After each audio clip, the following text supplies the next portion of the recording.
Is your St. Bernard being very aggressive and you don't really know what to do about it? Well, don't worry, we have the video for you.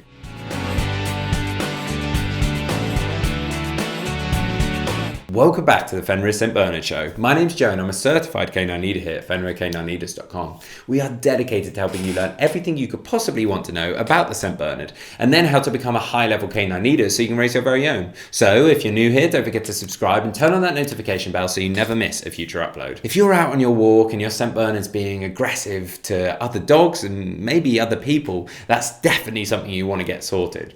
So today we're going to be tuning into a webinar that the canine behaviorist and founder of FenrirCanineLeaders.com, Will, has recorded all about how to deal with your dog being aggressive. So here we are, guys, into my quick-fire breakdown of the problem around dog-to-dog aggression or dog-to-dog reactivity, which is my bread and butter and the area that I found myself most successful at and most in demand for, especially with large, powerful guarding breeds. So it is something that I feel very able to speak at length about, but it is one of those things that I could do multiple day seminars on this specific subject. So I'm going to try my best to condense it down to one of these quick-fire webinars so that you can pull out as much information as possible, whether you're struggling with your dog or whether you're watching this because you're wanting to get into the profession and helping other owners who are struggling with this problem. So dog-to-dog reactivity or dog-to-dog aggression is one of those things that is the micro behavior that we're seeing, and a lot of the times it is for many owners a terrifying behavior, and it stops the owners wanting to get out with their dogs because they're terrified of what happens if they see another dog. It's incredibly embarrassing, but then what happens is that then that dog isn't getting as much exercise, which then only further perpetuates the problem because they're not getting as much exercise, nor are they being able to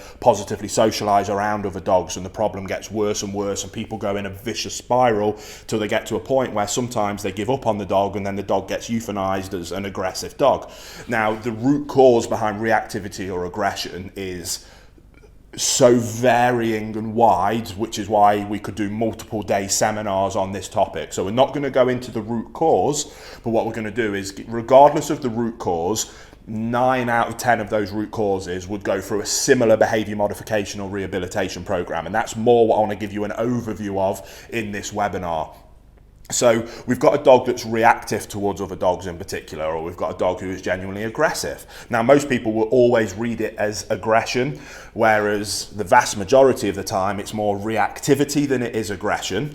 And that reactivity doesn't come from a place of dominance, it actually comes from a place of anxiety. Anxiety is made far worse by a dog that has a ton of pent-up energy. It makes them further anxious, and then these reactive outbursts of behavior then become worse. So the answer isn't only more exercise, but more exercise is a huge part of any behavior modification or rehabilitation program that we want to utilize for reaction or aggressive based dog-to-dog problems. So you might have to get creative if you are timid of going out and you might see other dogs. So it might be finding a secure location. I know around here in the Midlands there's a few areas where you can pay and go to a couple of acre plot where it's completely fenced in. You pay 6 or 7 quid for an hour and your dog can be fully off leads with complete safety. So that could be an option. This could be an option that you recommend to your clients, but exercise that dog significantly more so that we can start off by burning off some of that additional energy, which instantly will help us with the anxiety. If we can burn off that energy, then what we're about to move into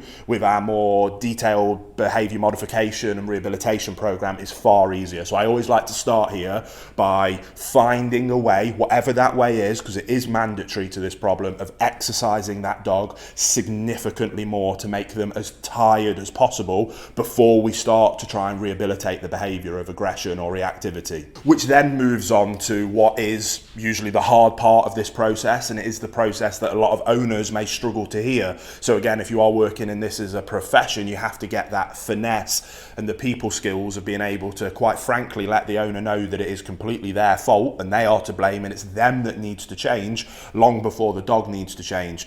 Now, you can get into quite fiery situations with that if you're not careful. So again, a bit of finesse, a bit of people skills, a bit of practice and experience in being able to get that point across to the owner, but getting them to embrace that as a positive thing to be able to be the solution. You could come in and instantly have an excellent relationship with the dog just because of your natural way and inclination with dogs and fix the problem in front of their eyes. You get in your car and go home, but because that relationship is still broken with the owner, they still have the same problem, and that's no use. It makes you look amazing, but it doesn't actually help solve the problem, when we're all about solving the root cause when we're working. Here at Fenrir, that's what we do. We don't put plasters on anything, we get down to the root cause. And if you're doing that with your dog, brilliant. And if you want to work in this as a profession, that is what you should be aspiring to be doing as well. So restructure the relationship. Now, we use our bootcamp process. There is a link in the description box below if you're interested in our online version of that.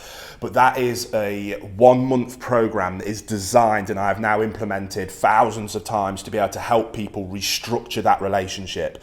It's nice because it is very much a procedure that the dog goes through, but it's actually equally as much designed about educating the owner on what it takes to become a high-level canine leader, help educate them on where they might have been going wrong. They don't mean to go wrong, it's just simply a lack of education on their part, but it allows them to learn where they've gone wrong, learn how to not do those same mistakes in the future, how to become a high-level leader. They go through that process with the dog, which allows to restructure the relationship with the dog, for the dog to finally be able to relax, let go, and go, awesome. I see, I get it, you're in charge. And then once that dog makes that switch, you can see it in front of your eyes. I've got goosebumps. It's the most beautiful part of working with these cases, is when you physically see in front of your eyes that anxiety, that burden of responsibility just wash away from a dog when they're finally able to let go and trust in their owner as their calm, consistent leader. That, a lot of the time, helps address these kind of issues, because the root cause of the issue is anxiety. The anxiety stems from that dog not having a calm, consistent leader who it can look to for guidance and direction. When they get that kind of leadership in their life, the anxiety disappears and they simply trust in their leader. So then we have to go through that process.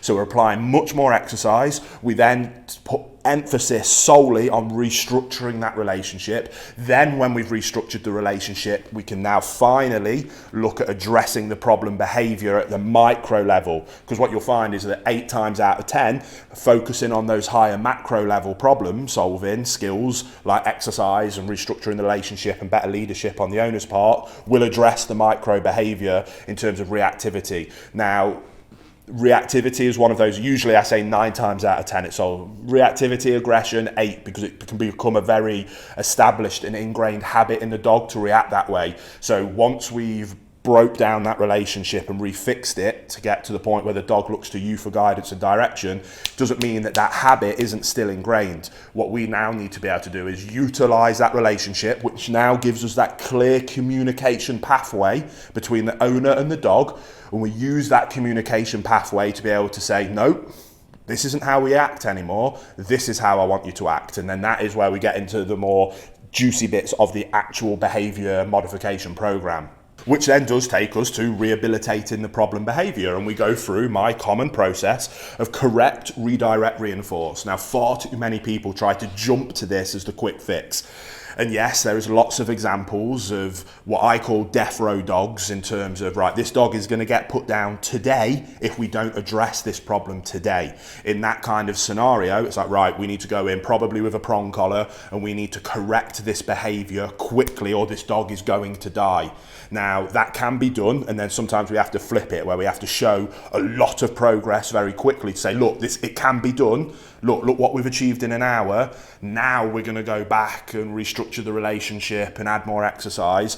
Now, if we've got the time, it's better to do it the other way. More exercise, restructure the relationship, and then go in with correcting and redirecting, because it means that we need far less correction. You should always only use the minimum amount of correction required to achieve the desired response, which is stop doing what you're doing because I now want to tell you what you should do. And if you do that instead, I'm going to reward you. correct, redirect, reinforce. That's what that process means. Now, if we've got a death row case and that dog is red zone, aggressive, reactive towards another dog, I may have to go in with a very heavy-handed correction to be able to snap them out of it, to then redirect them to a heel position or a sit and stay to then reinforce that. But I would rather not do it. I would rather simply use a verbal correction or a simple little collar pop with a slip lead that causes no issue whatsoever. And it's just that more physical, hey buddy, stop doing that please, I need you to do this.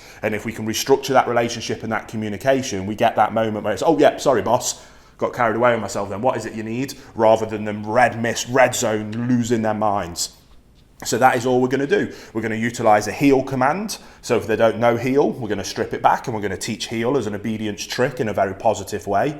Or we can use a simple sit and stay based approach. So we're going to go out and we're going to start to drill it. If the dog shows any kind of reactive aggressive behavior, we're going to try and use excellent timing and catch it just before it's about to start. We don't want to be late. We don't want to let the dog really start to explode. But the second those heckles come up, that chest comes up, those ears pop up, we're going, nope. So if we're able to use a low-level correction, it can be simple as, oh, yeah, sorry, what was it, boss? Sit, stay. So we've redirected them, they're sitting and staying. They can look at the dog, okay, that's all right, we'll work on that. You can be focused on it. But as long as you're not losing your mind and being reactive, then I'm going to give you some food reward. We can give you some praise, the reinforcement, whatever works for the dog we can utilize. And then as we get better, we can start looking for that eye contact, even when there's dogs around, to really keep the focus on us, to then allow us to really be able to actually reprogram and restructure this very, very common problem. So again, correct the behavior, redirect to the desired one, and then reinforce that behavior. That is how we address problem reactivity and aggression. Like I say, it is very complicated. It is something we could talk about at length, but I want to keep these as quick fire, quick snappy webinars. There you go, guys. Some really useful tips and tricks at how to deal with your St. Bernard being aggressive. I really hope you enjoyed today's video. If so, get involved in the comments down below, as we would love to hear from you. Don't forget to subscribe and turn on that notification bell, as we have 2 dedicated videos coming here every single week. So I can't wait to see you in the next episode of the Fenrir St. Bernard Show.